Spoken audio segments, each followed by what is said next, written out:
युवा चेतना के राष्ट्रीय संयोजक रोहित सिंह ने कहा कि जब एक व्यक्ति एक शादी कर रहा है तो दूसरा व्यक्ति 2 या 3 या 4 शादी क्यों करे।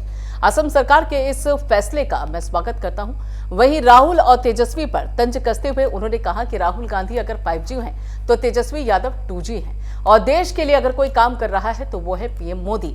इसलिए कोई कुछ भी कर ले, जो देश के लिए काम करेगा वही जीतेगा। हमारे सहयोगी आंचल यादव से खास बातचीत में उन्होंने क्या कुछ कहा वो भी सुनिए।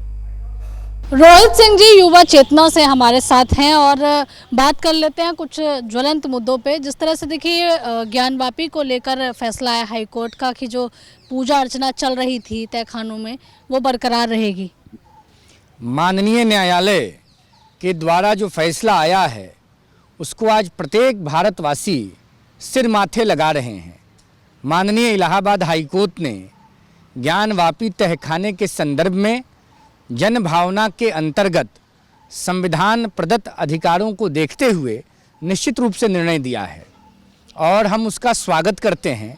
एक सनातनी होने के नाते, एक हिंदू होने के नाते बताइए 2 से 3 दशक से ज़्यादा समय तक वहाँ पूजा बंद रही, ये कितनी बड़ी त्रासदी है। यह बदलते हुए भारत की तस्वीर है जहाँ देश के यशस्वी प्रधानमंत्री आदरणीय नरेंद्र भाई मोदी जी हैं, जहाँ सनातन धर्म के रक्षा का भी प्रयास किया जा रहा है।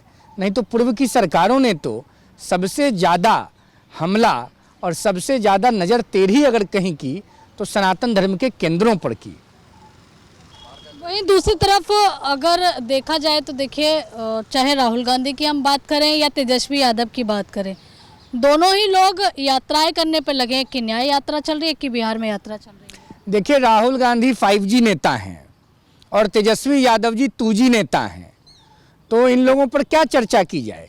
देश की जनता राहुल गांधी जी को भी जानती है और बिहार की जनता तेजस्वी यादव जी और उनके परिवार को भली भांति जानती है।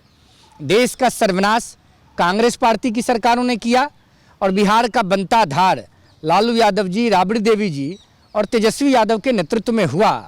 तो भारत की जनता ना राहुल परिवार को माफ़ करेगी और बिहार की जनता ने तो कसम खा लिया है कि लालू परिवार को इसका हर्जाना भोगना पड़ेगा। और आने वाले चुनाव में तेजस्वी यादव जी जो ऐसे ऐसे हाथ लहरा रहे हैं, इनको पता चल जाएगा कि देश की जनता और राज्य की जनता क्या चाहती है। ये दूध का दूध और पानी का पानी हो जाएगा। लगातार जो है वो गठबंधन जो है छोड़ कर लोग आ रहे हैं। अगर हम बात करें तो देखिए कल बसपा के एक सांसद थे, वो भी रितेश जी बीजेपी में आ चुके हैं। इसके अलावा सपा के भी कई लोग दामन छोड़ के भाजपा में ज्वाइन कर रहे हैं।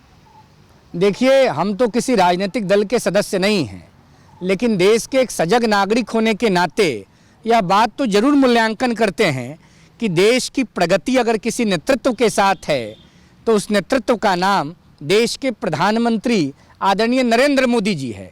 तो मैं जब आम नागरिक के रूप में मूल्यांकन और विश्लेषण करता हूं, तो जो लोग राजनीति में हैं, जो लोग सांसद और विधायक के पद पर बैठे हुए हैं, वह भी तो मूल्यांकन करते होंगे।